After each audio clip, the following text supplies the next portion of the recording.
Gas balloon দেখতে যতই ভালো লাগুক, এগুলো ফোলাতে ব্যবহৃত সিলিন্ডারে মাঝে মাঝেই বিস্ফোরণের খবর শিরোনাম হয়। তবে কি বেলুন ফোলাতে সিলিন্ডার ব্যবহার বিপজ্জনক? তাহলে কি শিশুরা গ্যাস বেলুন নিয়ে খেলবে না? গ্যাস সিলিন্ডারে বিস্ফোরণের কোনো আশঙ্কা থাকে না যদি এর ব্যবহার বিধি সঠিকভাবে মেনে চলা হয়। গ্যাস সিলিন্ডারে উচ্চ চাপে গ্যাস ভরে রেখে পরে প্রয়োজন অনুসারে চাবি দ্বারা নিয়ন্ত্রণ করা হয়। এইভাবে এলপি গ্যাস রান্নাবান্নার কাজে নিরাপদে ব্যবহার করা হয়। অবশ্য যদি ভুল করে সিলিন্ডারের চাবি খুলে রাখা হয় বা কোনো কারণে গ্যাস লিক করে, তখন চুলা জ্বালাতে গিয়ে হঠাৎ বিস্ফোরণ ঘটতে পারে। সাধারণ গ্যাসের চুলায়ও এভাবে দুর্ঘটনা ঘটতে পারে। যদি হাইড্রোজেন বা হিলিয়াম গ্যাস এসব সিলিন্ডারে ভরে বেলুন ফোলানোর কাজে ব্যবহার করা হয়, তাহলে কোনো বিপদের আশঙ্কা থাকে না। কিন্তু বিপদ দেখা যায় তখনই যখন সিলিন্ডারের ভেতরেই রাসায়নিক বিক্রিয়ায় গ্যাস তৈরি করা হয়।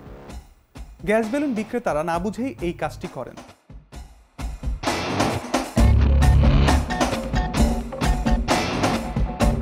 সিলিন্ডারের ভেতর সালফিউরিক বা হাইড্রোক্লোরিক অ্যাসিড এবং দস্তা পুড়ে হাইড্রোজেন গ্যাস তৈরি করা হয়।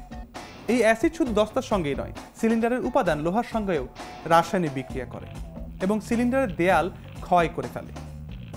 একসময় গ্যাসের চাপে ক্ষয় হয়ে যাওয়া সিলিন্ডার বিস্ফোরিত হয়। রাস্তার ধারের সেকেন্ড হ্যান্ড কলকবজার দোকান থেকে সস্তায় কিনে আনা হয়।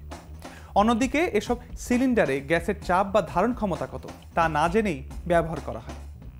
মুখে গ্যাসের চাপ পরিমাপক মিটারও ব্যবহার করা হয় না। অপরিমিতভাবে কিছু অ্যাসিড ও দস্তা মেশানো হয়। তখন অনেক সময় বিপুল গ্যাস উৎপন্ন হয়ে ধারণ ক্ষমতার অতিরিক্ত চাপ সৃষ্টি করে। এর ফলে সিলিন্ডার গরম হয়ে ওঠে। সে সময় সিলিন্ডার ঠান্ডা করার উদ্দেশ্যে পানি ঢালা হয়। উত্তপ্ত লোহার হঠাৎ সংকোচন প্রবণতা তাৎক্ষণিক বিস্ফোরণের কারণ হয়ে দাঁড়ায়। সম্ভবত ঢাকার নারিন্দায় এভাবেই ভয়াবহ বিস্ফোরণ ঘটেছিল।